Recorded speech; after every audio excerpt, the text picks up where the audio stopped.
ನಾನು ಡಾಕ್ಟರ್ ಗಲಗಲಿ ಅಂಥೇಳಿ, ಅಂದರೆ ಶ್ರೀಕಾಂತ್ ಗಲಗಲಿ ಅಂಥೇಳಿ, ನಾನು BAMSನ್ನು ಬದಾಮಿ ಒಳಗೆ ಮುಗಿಸೀನಿ. ನಾ ಇದ್ರ ಏನು BAMSಗಿಂತ ಮೊದ್ಲೇಕ ನಾನು ಎಣ್ಣೆನ್ನೆಲ್ಲ ಮಾಡ್ತಿದ್ದೆ.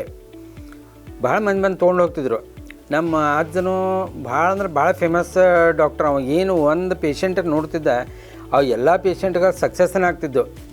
ಅದಕ್ಕೆ ಮುಖ್ಯ ಕಾರಣ ಅಂದ್ರೆ ಅವ ವಿಷ್ಣು ಸಹಸ್ರನಾಮ ಅಂತಿದ್ದ. ಅದರಿಂದ ನನ್ನ ಕಡೆ ಭಾಳ ಅಂದ್ರೆ ಭಾಳ ಶಕ್ತಿ ಇತ್ತು. ನಮ್ಮ ಇನ್ನೊಬ್ಬ ಮಾಡ್ತಿದ್ದ ಅಂದ್ರೆ ನಮ್ಮ ತಂದೆ ಕಡೆಯಿಂದ ಹಚ್ಚಿದ್ದವ ಗೋವಿಂದಾಚಾರ್ಯ ಗಲಗಲಿ ಅಂಥೇಳಿ. ಅವ್ರಿಗೆ ಪೇಶಿಯವರೆಲ್ಲರೂ ಅವ್ರಿಗೆ ಸಹಾಯ ಮಾಡಿದ್ರು. ಮತ್ತು ಅವ್ರ ಪೇಶಿಯವ್ರ ಕಡೆಯಿಂದ ಎಲ್ಲ ಪ್ರಶಸ್ತಿ ಬಂದಿದ್ದು. ಭಾಳ ಚಲೋ ಔಷಧ ಕೊಡ್ತಿದ್ದ. ಈಗ ನಂದು BSc ಆಗಿ ಆಮೇಲೆ MA ಮಾಡಿ ಆಮೇಲೆ BAMS ಮಾಡಿ ಆಯುರ್ವೇದ ರತ್ನ ಅಂತ ಮಾಡೀನಿ ನಾನು.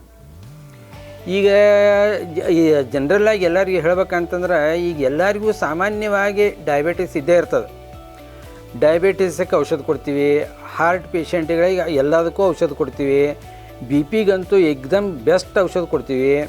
ಮೊಳಕಾಲು ನೋವು, ಮೊಳಕೈ ನೋವು, ಸೊಂಟ ನೋವು, ಫ್ರೋಜನ್ ಶೋಲ್ಡರು, ಮತ್ತು ಇದು ಬೆನ್ನು ನೋವು ಎಲ್ಲ ಔಷಧ ಭಾಳ ಚಲೋ ಕೊಡ್ತೀವಿ. ಮತ್ತು ಇನ್ನು ಕೆಮ್ಮು ದಮ್ಮು ಇದಕ್ಕಂತೂ ಭಾಳ ಅಂದ್ರೆ ಭಾಳ ಚಲೋ ಔಷಧ ಕೊಡ್ತೀವಿ. ಒಂದು ಸರಿ ಔಷಧ ತೊಗೊಂಡ್ರೆ 1-2-3 ತಿಂಗಳು ಔಷಧ ತೊಗೊಂಡ್ರೆ ಅವ್ರದ್ದು ಏನು ದಮ್ಮ ಗಿಮ್ ಇರ್ತದೆ ಹೋಗೇ ಬಿಡ್ತಾರೆ. ಆಮೇಲೆ ಗ್ಯಾಸ್ಟ್ರಿಕ್ ಪ್ರಾಬ್ಲಮ್ಮು, ಎಸಿಡಿಟಿ ಪ್ರಾಬ್ಲಮ್ಮು ಇದೆಲ್ಲ ಹೋಗ್ತದೆ.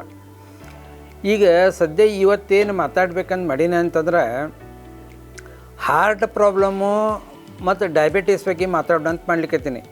ಈ ಹಾರ್ಟ್ ಪ್ರಾಬ್ಲಮ್ಮ ಬರೋದು ಸಾಮಾನ್ಯವಾದಂಥ ಕಾರಣ ಅಂದ್ರೆ ಡಯಾಬಿಟೀಸ್ನ. ಇದಕ್ಕೆ ಮತ್ತು ಇದ್ರಾಗ ಎಲ್ಲ ಸಮಸ್ಯೆಗಳು ಬಗೆಹರಿತಾವೆ. ಆಮೇಲೆ ಈ ಡಯಾಬಿಟೀಸ್ ಏನದ, ಈ ಡಯಾಬಿಟೀಸ್ ಇರೋದು ಡೈಜೆಷನ್ ಕರೆಕ್ಟ್ ಆಗೋದಿಲ್ಲ ಅಂತ ತಿಳ್ಕೊಂಡು ಡಯಾಬಿಟೀಸ್ ಬರ್ತದೆ. ಈಗ ಅಲ್ಯೂಮಿನಿಯಂ ಪಾತ್ರೆಲೆ ಉಪಯೋಗಿಸ್ತೀವಿ, ಫ್ರಿಜ್ ಉಪಯೋಗಿಸ್ತೀವಿ, ಆಮೇಲೆ ಇದು ಜರ್ಸಿ ಆಕಳ ಹಾಲು ಉಪಯೋಗಿಸ್ತೀವಿ, ತುಪ್ಪ ಉಪಯೋಗಿಸಂಗಿಲ್ಲ. ಇವನ್ನೆಲ್ಲ ಉಪಯೋಗಿಸಿದ್ರೆ ಡಯಾಬಿಟೀಸ್ ಬರೋದೇ ಇಲ್ಲ. ಈಗ ಡಯಾಬಿಟೀಸ್ ಹೋಗ್ಬೇಕಾತಂದ್ರೆ ನಮ್ಮ ಕಡೆ ಔಷಧ 1-2-3 ತಿಂಗಳು ತೊಗೊಂಡ್ರೆ 100% ಡಯಾಬಿಟೀಸ್ ಹೋಗ್ತದೆ. ಅದು ಹೋಗಲಿಲ್ಲ ಅಂದರೂ ನೀವು ಅಲೋಪತಿ ಅಂತ ಔಷಧ ಬಿಡ್ತೀರಿ, ನಮ್ದು ಡಯಾಬಿಟೀಸ್ ಔಷಧ ಅಷ್ಟೇ ತೊಗೋತೀರಿ ಅಂತ ನಾನು ಹೇಳ್ತೀನಿ. ಅಸ್ತಮಾಕ್ಕೂ ಭಾಳ ಚಲೋ ಔಷಧ. ಅಸ್ತಮಾದ ನಂದು ಔಷಧ ತೊಗೊಂಡ್ರೆ ನಿಮಗೆ ಅಲರ್ಜಿ ಆಗೋದೇ ಇಲ್ಲ, ಆಮೇಲೆ ಕೆಮ್ಮು ಬರೋದಿಲ್ಲ, ಆಮೇಲೆ ನಿಮೋನಿಯಾ ಆಗೋದಿಲ್ಲ, ಆಮೇಲೆ ನಿಮಗೆ ಏನು ಇದು ಕಫ ಆಗ್ತಿರ್ತಲ್ಲ ಅದು ಭಾಳ ಕಡಿಮೆ ಆಗ್ತದೆ. ಆಮೇಲೆ ಈ ಗ್ಯಾಸ್ಟ್ರಿಕ್ಗೆ ಔಷಧ ಕೊಡ್ತೀನಿ, ಆಮೇಲೆ ಪಚನ ಆಗ್ಲಿಕ್ಕೆ ಔಷಧ ಕೊಡ್ತೀನಿ. ಪಚನ ಅಂತೂ ಆಗೋದೇ ಇಲ್ಲ. ಭಾಳ ಅಂದ್ರೆ ಭಾಳ ಚಲೋ ಅದ. ಔಷಧ ತೊಗೊಂಡ್ರೆ ನಿಮಗೇನು ಎಸಿಡಿಟಿ ಆಗೋದಿಲ್ಲ, ಮತ್ತು ಎಸಿಡಿಟಿ ಆಗೋದಿಲ್ಲ, ಗ್ಯಾಸ್ ಆಗೋದಿಲ್ಲ, ನಿದ್ದೆ ಚಲೋ ಆಗ್ತದೆ. ಇದೆಲ್ಲನೂ ಇದರಿಂದ ಕಡಿಮೆ ಆಗ್ತದೆ. ಆಮೇಲೆ ಮೊಳಕಾಲು ನೋವು, ಮೊಳಕೈ ನೋವು, ಸೊಂಟ ನೋವು, ಬೆನ್ನು ನೋವಕ್ಕೂ ಭಾಳ ಔಷಧ ಚಲೋ ಅದ.